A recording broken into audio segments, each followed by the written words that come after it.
할렐루야.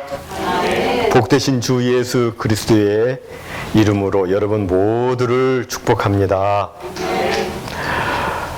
오늘 본문에 보면 38년이나 앓아누운 병자가 나오고 있습니다. 어떤 병이길래 38년이나 앓아누웠을까? 그 병명이 무엇인가? 이에 대해서는 정확하게 알 수는 없습니다.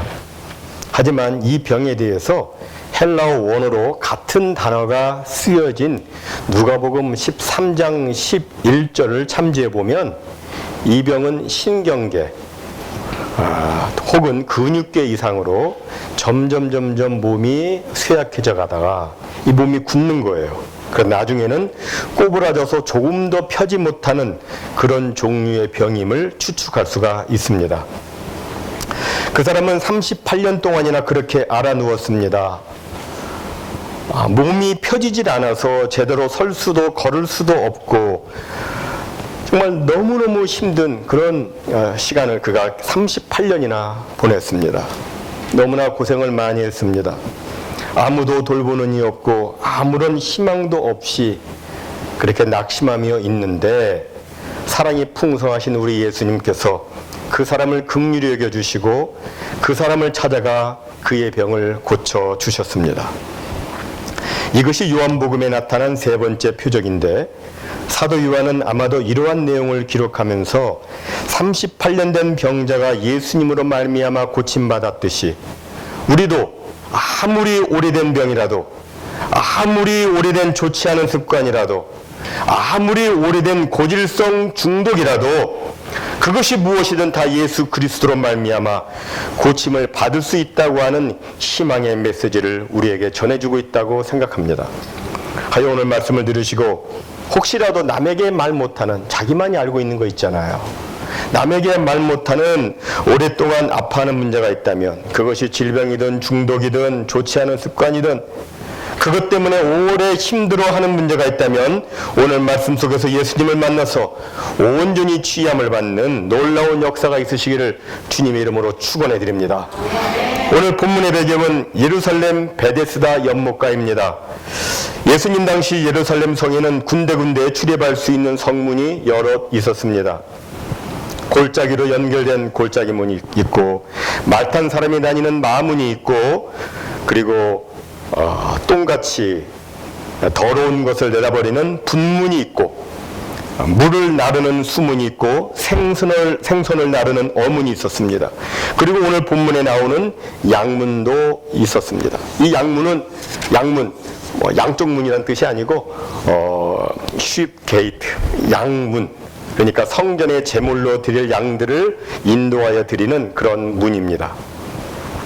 이 문은 예루살렘 성의 동북쪽 끝자락에 있었는데 그 성 안쪽으로 베데스다라고 하는 연못이 있었습니다. 베데스다, 이 베트라는 말은 집이란 뜻이고 에스다 이것은 헤세드에서 파생된 변형돼서 만들어진 말입니다. 그러니까 헤세드가 은혜 혹은 자비란 뜻이거든요. 베트라는 말은 집이란 뜻이고 그러니까 베데스다 그러면 은혜의 집, 자비의 집, 하우스 오브 멀시 그런 뜻을 가지고 있습니다. 고고학 발굴에 따르자면 이 연못은 본래 두 개였는데 아래쪽에 있는 연못은 밑변이 그 연못 길이가 밑변이 65.5m 대략 감이 오십니까? 좌우 길이는 한 50m 정도 되고 그리고 윗변의 길이는 58m 정도 되는 사다리꼴 모양의 연못입니다. 그리고 그 위에 있는 그 연못은 이 아래 연못보다 각 편의 길이가 한 5m에서 8m 정도 적게 만들어진 마찬가지의 사다리꼴 연못입니다. 그리고 이제 큰 연못이 두 개가 있는데 그 큰 연못 둘레에는 아주 기다랗게 생긴 행각이 있었습니다. 행각이 뭐냐면 이 단일행 각 문설주 각 해서 이렇게 기둥하고 지붕만 있는 거 있잖아요. 사극 같은 데 보시면 그런 거 많이 보시잖아요. 벽도 없고 창문도 없고 그냥 비나 햇볕을 피하면서 다닐 수 있도록 만들어진 좌우로 뻥 뚫린 기둥과 지붕만 있는 그것이 행각입니다. 그 행각이 5이 있었습니다.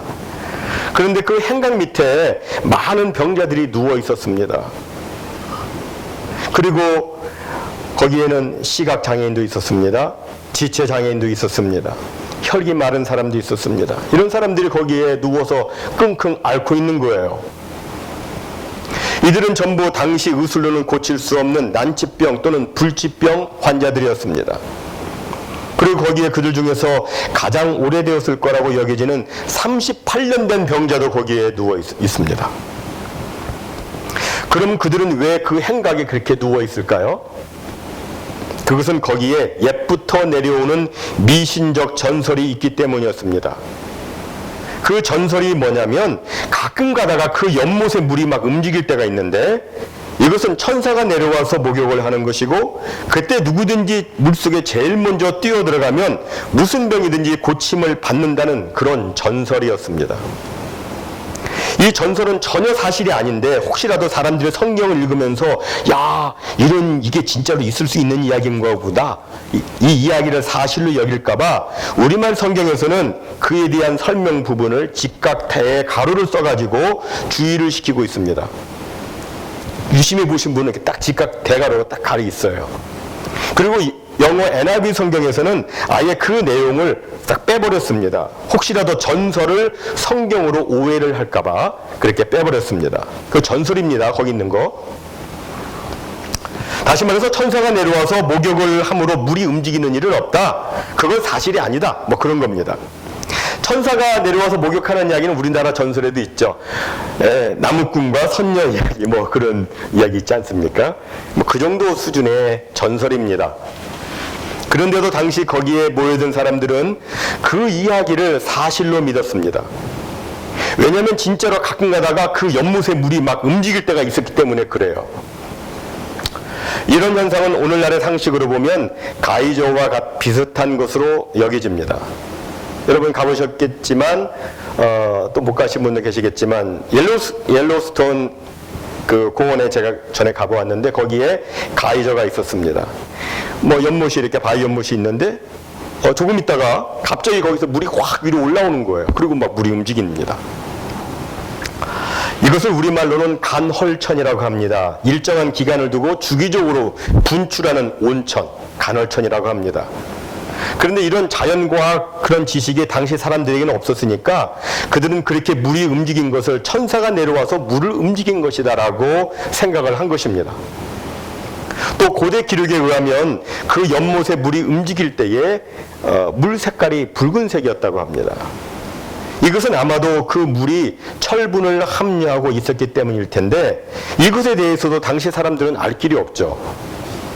더욱이 문제는 그 연못에서 이따금씩 치료를 받았다고 하는 사람들이 있었다는 겁니다. 뭐 요즘에도 다는 아니지만 피부병 환자가 온천물로 고침을 받았다는 그런 이야기 종종 듣지 않습니까? 피부병이 있었는데 온천에 갔다가 내 피부병이 나왔다. 뭐 그런 얘기 듣잖아요.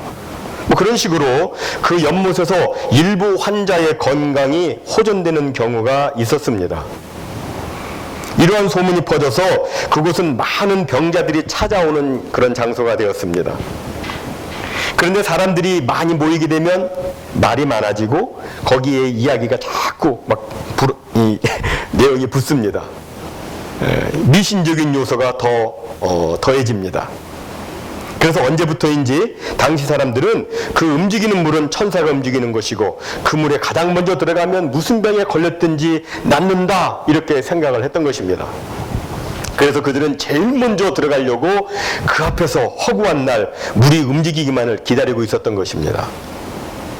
물이 움직일 때 어떤 사람이 제일 먼저 들어가서 희망조로 이렇게 외쳤겠죠. 나는 이제 나섰다! 예? 희망조로 외쳤겠죠. 근데 이런 소리가 멀리 있는 사람에게는 나섰다! 이 얘기만 들리는 거예요.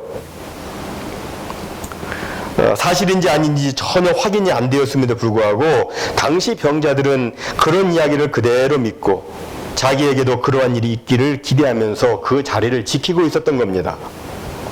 전혀 과학적이지 않은 이야기인데 그러나 절박한 사람들 그리고 절망적인 사람들에게 있어서는 그런 이야기라도 믿고 싶고 그렇게라도 해보고 싶은 마음이 있습니다. 사실 베데스다 연못가에 있던 병자들은 모두가 절망의 사람들이었습니다. 그들은 나름대로 유명하다는 병원, 용하다고 하는 의사 다 찾아다녀 보았을 것입니다. 뭐 누가 몸이 좋다고 하면 그런 음식도 먹어보고, 이거 하면 이거 효험이 있다고 하는 민간요법도 해보고, 여하튼 그들이 할 수 있는 것은 다 해보았을 것입니다. 하지만 그것 가지고 낫지를 않았습니다. 이 방법 저 방법 다 해보았지만 낫지 않았기 때문에 그들은 마지막으로 거기에 한 가닥 희망을 걸고 그곳에 와 있었던 것입니다. 그런데 오늘날에도 이 세상에는 이와 같이 사실인지 아닌지도 모르는 헛된 전설에, 헛된 소망에 기대를 걸고 사는 사람들이 있습니다. 여러분, 세상에서 불쌍한 사람이 있다면 그 사람은 누구일까요? 그 사람은 소망이 없는 사람입니다. 소망이 있으면 현실이 힘들고 어려워도 견딜 수 있습니다. 참을 수가 있습니다. 소망이 있으면 그렇게 할 수가 있어요. 우리도 하늘에 소망이 있으니까 이 세상에 어떠한 어려움이 있어도 다 참잖아요. 그죠? 하늘에 소망이 있으니까 참는 거예요. 그러나 소망이 없으면 참을 수가 없습니다. 살기가 어렵습니다. 삶의 의미가 없습니다. 그래서 그 인생은 불쌍해요.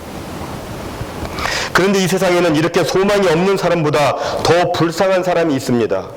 누구입니까? 그것은 헛된 소망을 가지고 사는 사람입니다. 자기는 소망이라고 꽉 붙들고 있는데 그 소망이 나중에 헛된 것임을 알게 될 때에 그의 비참함은 더욱 큽니다. 이런 의미에서 물이 움직이기만을 기다리고 있는 베데스다 연못가의 병자들은 정말 불쌍한 사람들인 것입니다.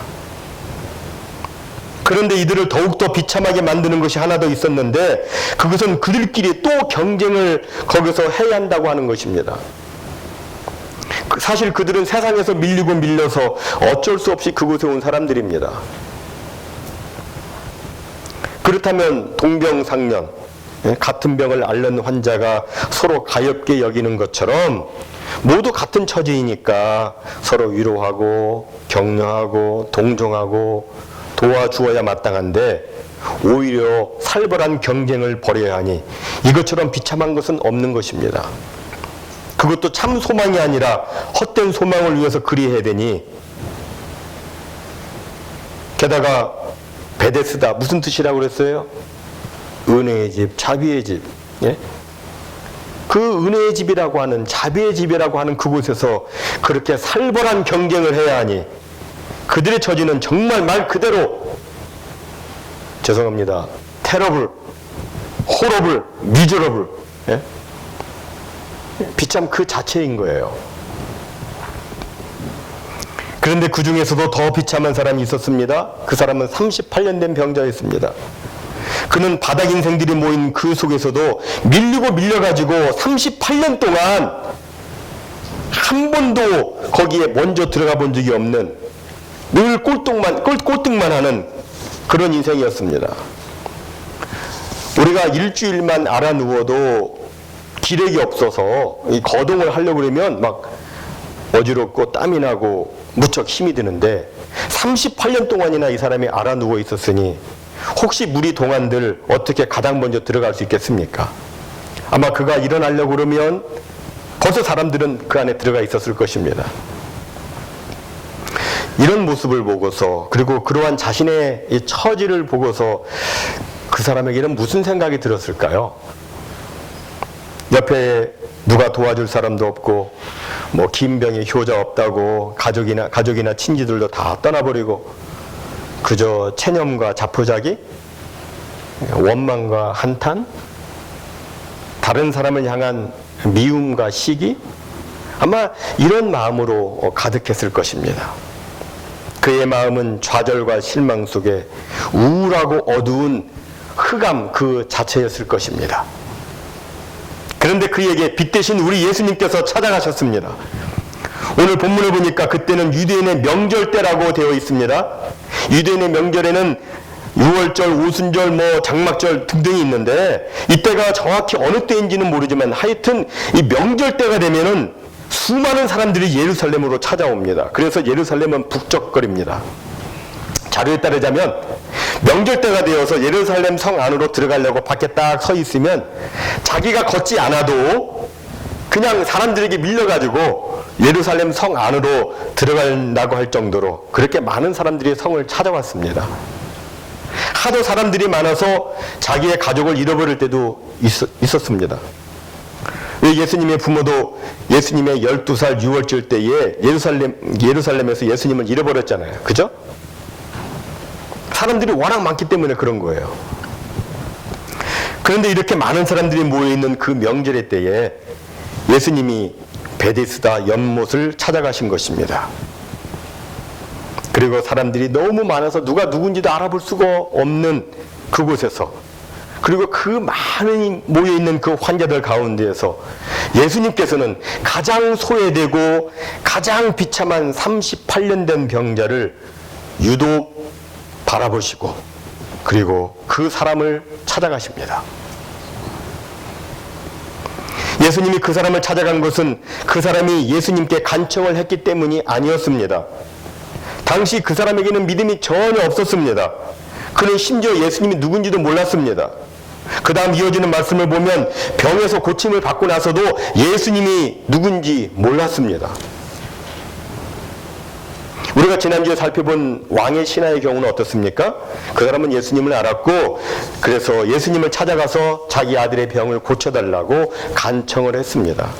하지만 이 38년 된 이 병자는 전혀 그런 게 없어요. 그런데도 예수님께서 그 사람을 찾아가신 거예요.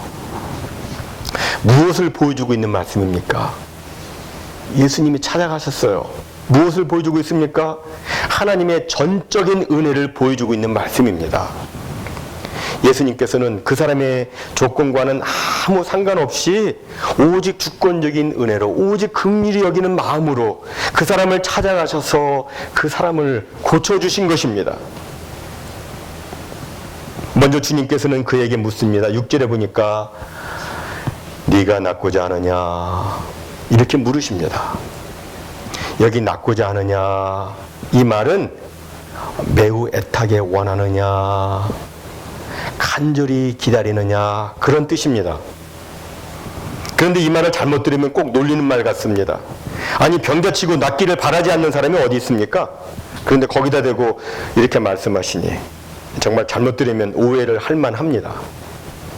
그러나 우리가 기억해야 될 것은 우리 예수님은 하나님이십니다. 예수님은 결코 허튼 소리를 하는 그런 분이 아니십니다. 예수님은 항상 필요한 말씀, 항상 의미 있는 말씀만 하십니다. 그렇다면 예수님께서는 왜 그런 말을 불쑥 던지셨을까요? 그것은 무엇보다도 그의 심령이 먼저 치유되어야 했기 때문입니다. 환자를 치료하는 임상학자들의 연구에 따르면 병자에게 있어서 무엇보다도 중요한 것은 본인의 낫고자 하는 의지라고 합니다. 그런데 이 38년 된 병자는 너무나 오랫동안 병마에 시달려 있어서 이제 낫고자 하는 의지도 없는 그런 상태가 되고 말았습니다.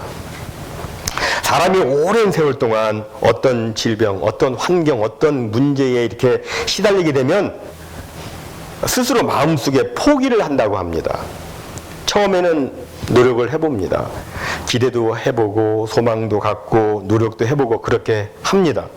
하지만 오랫동안 해보았는데도 아무런 차도도 나타나지 않고 어떤 변화되는 기미도 보이지 않으면 이건 안 되는구나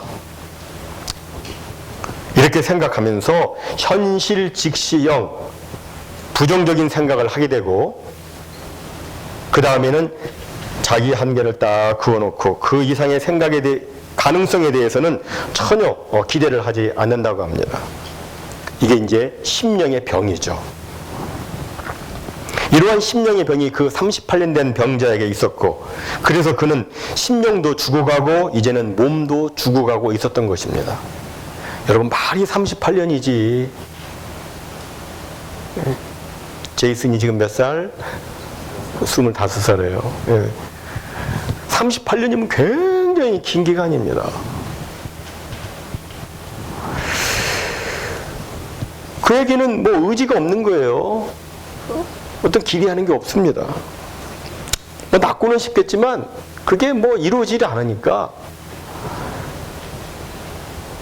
근데 그에게 그런 심령의 병이 있었는데 이러한 심령 상태라면 그가 설사 육신이 건강해져도 그는 건강한 삶을 살 수가 없습니다. 그런 마음 상태로서는 건강한 삶을 살 수가 없습니다.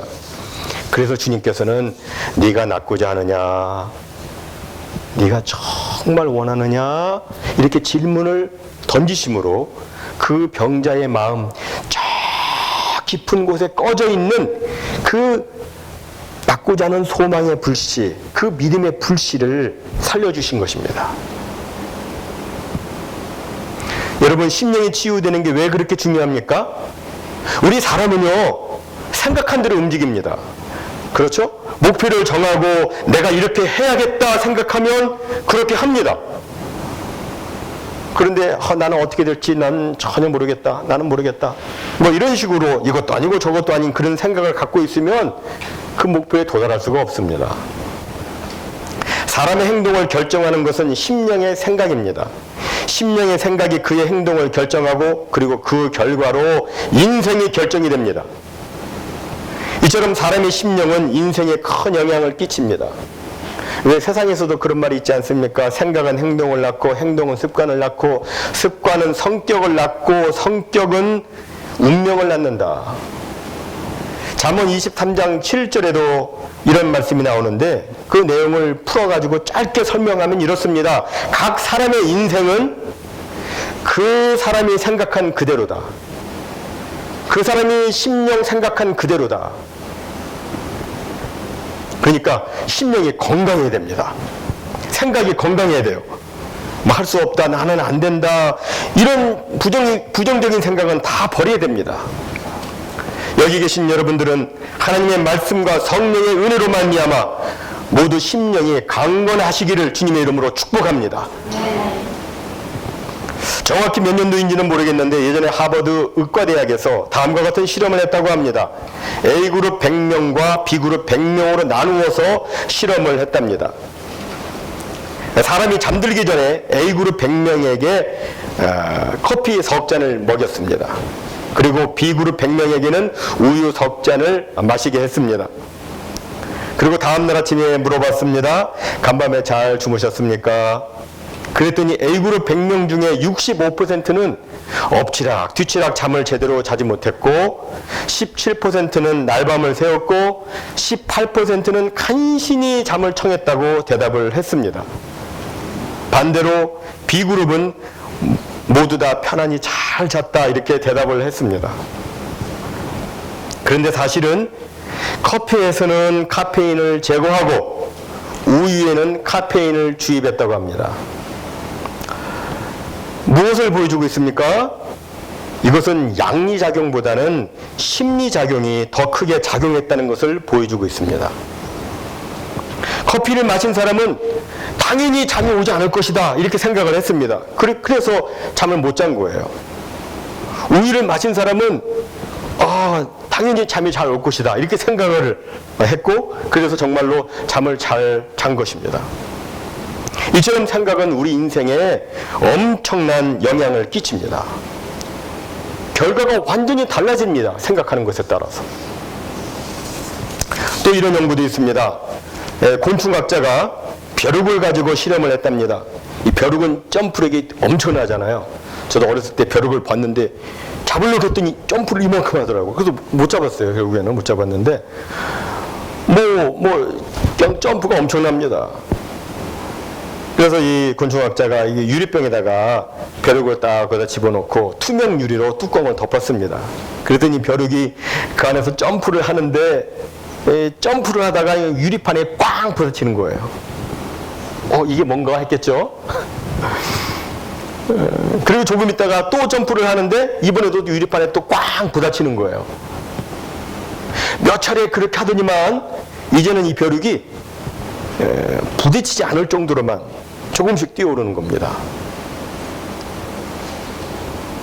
놀라운 사실은 나중에 그 유리판을 치웠는데도 벼룩이 조금씩만 뛰었다는 거예요.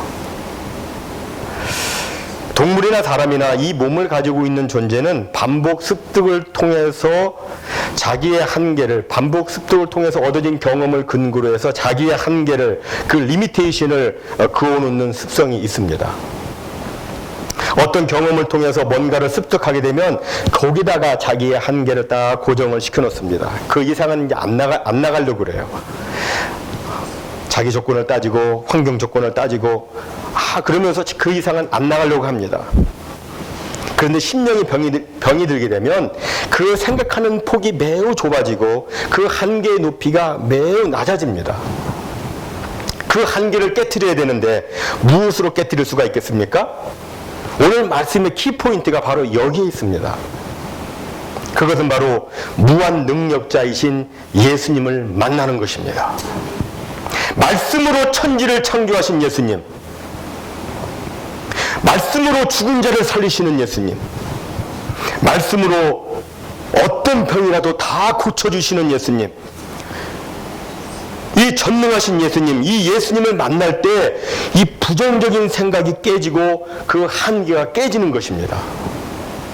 그래서 오늘 본문에서 예수님께서는 일부러 그 38년 된 병자를 찾아가시고 그를 만나주신 것입니다.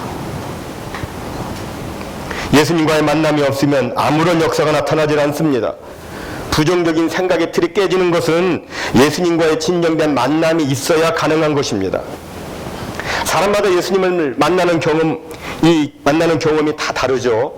어떤 사람은 지난주에 살펴본 왕의 신하처럼 예수님께 직접 나아가서 예수님을 만나는 사람도 있습니다. 하지만 어떤 사람의 경우에는 오늘 본문에 38년 된 병자와 같이 예수님이 직접 찾아오셔서 만나는 사람도 있습니다. 왜 예수님이 직접 찾아오셨습니까? 이 사람은 자기 스스로 뭘 어떻게 해볼 수 없으니까 예수님이 그를 불쌍히 여기셔서 찾아오신 것입니다. 오랜 병자, 오랜 습관에 쩔어 있는 분들, 무언가에 중독되어 있는 분들, 이분들은 스스로 뭘 어떻게 해볼 수가 없습니다. 처음에는 결심도 하죠.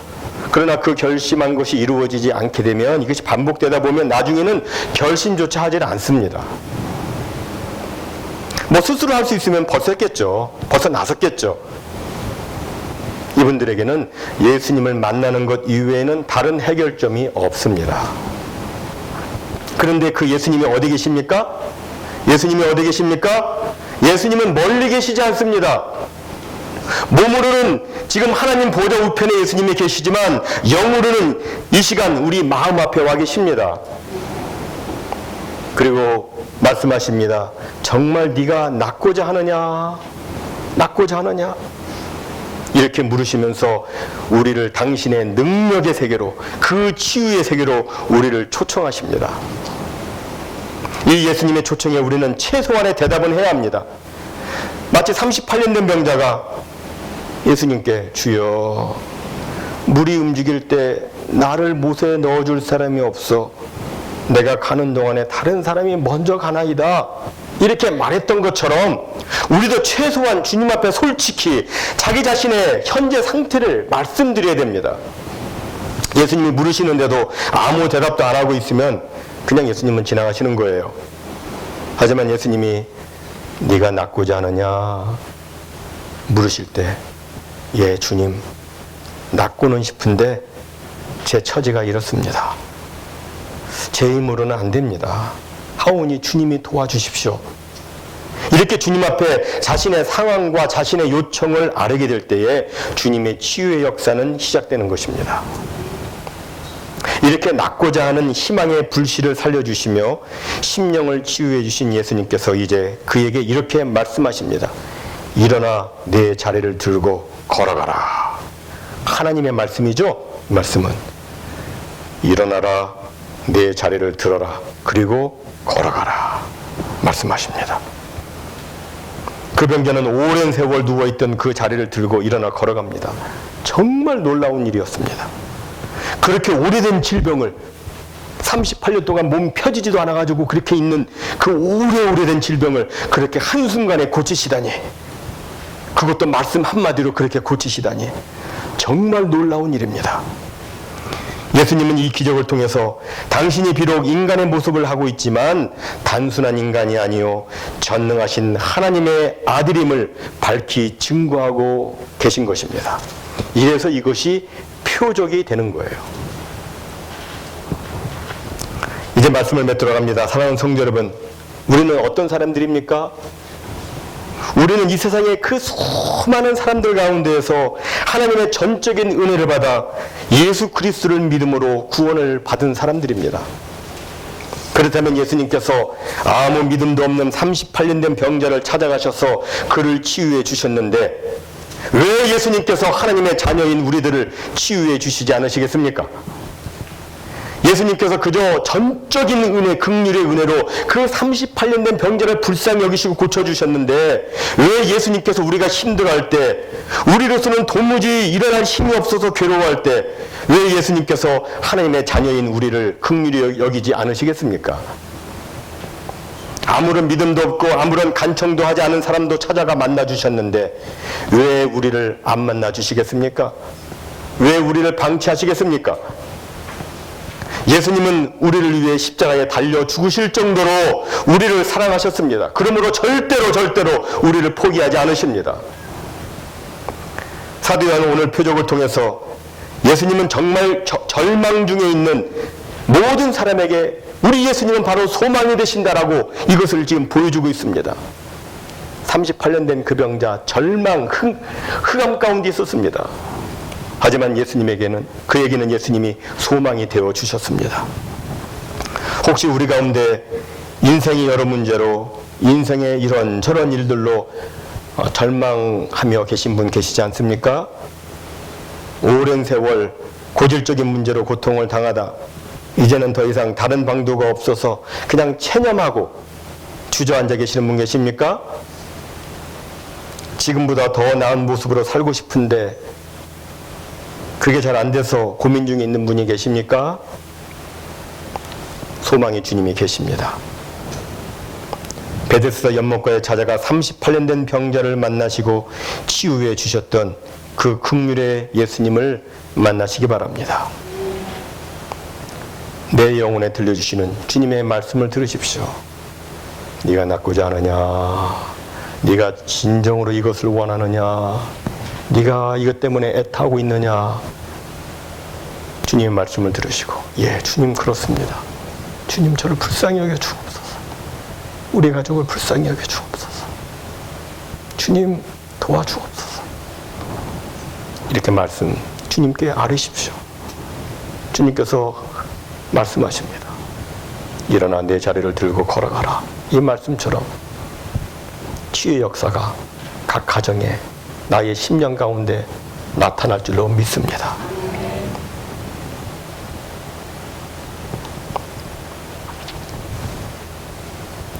부디 긍휼과 치유와 소망이 되신 우리 예수님께서 우리 커네티컷 사랑의 교회에 찾아와 우리 한 사람 한 사람 다 만나주시고 우리 각자의 오랜 고민과 스트레스와 질병과 각종 문제를 다 고쳐 해결해 주심으로 정말 건강하게 치유된 복된 삶을 사는 우리 모두가 다 되시기를 주님의 이름으로 축원해 드립니다. 이제 복음 찬양 하나 부르시고 기도하는 시간을 갖도록 하겠습니다. 예수의 이름으로 나는 일어서리라.